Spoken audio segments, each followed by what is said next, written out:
Oh yes, basically natera tukwaniriza ku mukutu gwaffe omuganzi ogumanyikiddwa nga Uganda mu Kamoli amenyene Debozi Pampitantambi Jimso namba ono Kiboya Maxudi Junior Ponti otambula naffe webale kwanti otwagalira ddala okusala okuba nti obeerawo eva 24/7 ogamba n'okutambula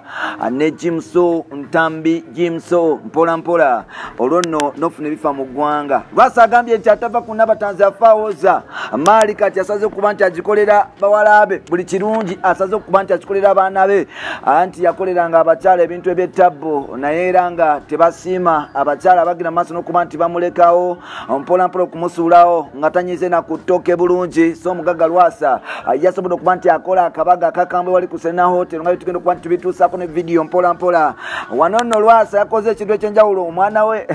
aba yagambye omwana wa muliise tetwategedde bulungi nabadde manyi nti oba Lwasa engeri gyafaanana bw'atyo biki bannanga alina akaana akalungi obwana bwe bulungi. I was like hey Lwasa asobola okufuuka mukoddomi wange kubanga system wetu berina okuba nti etambula omwana yeyiye yenna alina okufuna omukyala nga ava mu famire engagga mpola mpola so nolwekyo nagambye nti system wetu berina okuba nti etambula era nga Lwasa yasobola okuba nti obuli akola pate yayogedde ebigambo bingi yagambye nti sente zange kansobola okuba nti nziiza mu baana bange nzijje mu bakazi especially nga Nabatanzi atasobola okuba nti anfaako mpola mpola n'ategera maaso n'okuba nti ansulawo n'andekaawo n'amalamu supu nzena n'enswaluka nga omukyalo ono talina yadde sina yadde kyemufunyeemu ate omwana abaana bange bansaba kino na kino netandika okukaaba kati nategedde ebyange byonna abaana bye balina okuba nti babirya naye omukyalo oba oliawo asobola okugenda maaso n'okuba nti anjagala nga bwendi otherwise ebisigadde saagala kumanya ngeye mbozi tukyagana nayo mu maaso nzijagaliza isoko okkiriza enkweko highlights ezitambula mu ggwanga lya Uganda osobola okuba nti omanya biki ebigera mu maaso Afghanistan bagenda kubeera ku resort hotel oba resort beach wali yes resort beach Entebbe yes ku resort Entebbe ku resort Afghanistan abanonyi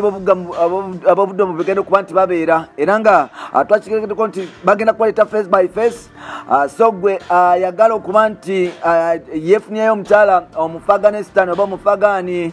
tandika okuba nti osongola funa kamusongola osobola okuba nti oba oliawo yes wetereza mpola mpola at the same time Jose Chameleone yagenda maaso n'okuba nti abatolinga n'obulwadde obukambwe jjukira nga bwe twakirizigeza nnyo nti omusajja ono yafuna obuzibu kukataago ne liver so omusajja ono atanaba kuba nti adda ngulu tasibewo tasuubi yali ku mimwa gy'abantu ate nga Wizo Manizi ebyokugamba nti bamuwambye alimba Wizo gyali naye agezaako okuba nti oba oliawo agezaako okwekeka musango so byebinku ebyo ebitambula mu mawulire amalala naye ng'ate katukutuuseeko emboozi enkulu ekulembedde olunaku lwaleero ya musajja mukulu amanyikiddwa nga Lwasa bafuna obuzibu n'emukyala mukulu amanyikiddwa nga Diana era ng'oba oliawo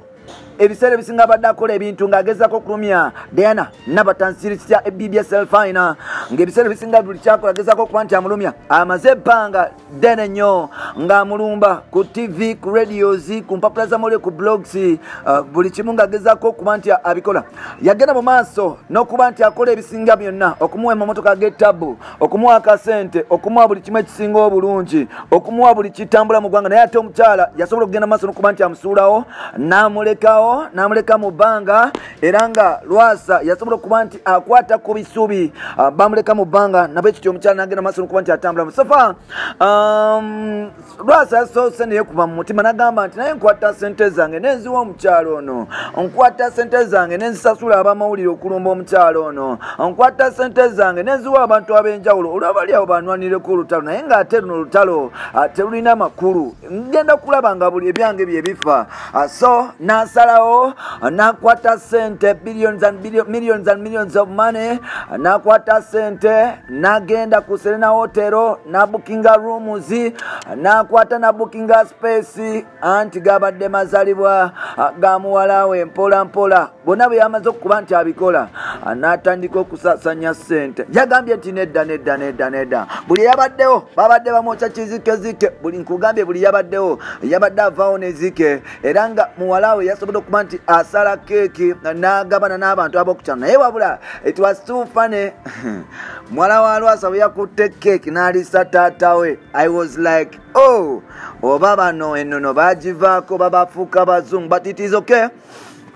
kubanga muwalawe naye bwe yakutte bati nawa Lwasa keeki nenesika neŋŋamba nedda Lwasa ono ayinza okubanga engeri gy'ayagala okunyigamu ettooke ayinza okubanga ayagala kunyigamu ttooke aye ng'ate Lwasa ali responsible ami musajja muganda wa ddala so nsinza kitwala bwe ntyo asinza kumuwayira naye ng'ate amagye atandise gaspeningira ku bakyaliibe ngamba bawalabe abakyala yagambye Nabatanzi nkwesonyiwe mukwano genda n'obulamu bwo sigala ku TV yo n'abasajja bo ne bakyaliibo n'emikwano gyo gyonna gy'owulira nti oyagala nze nkwesonyiye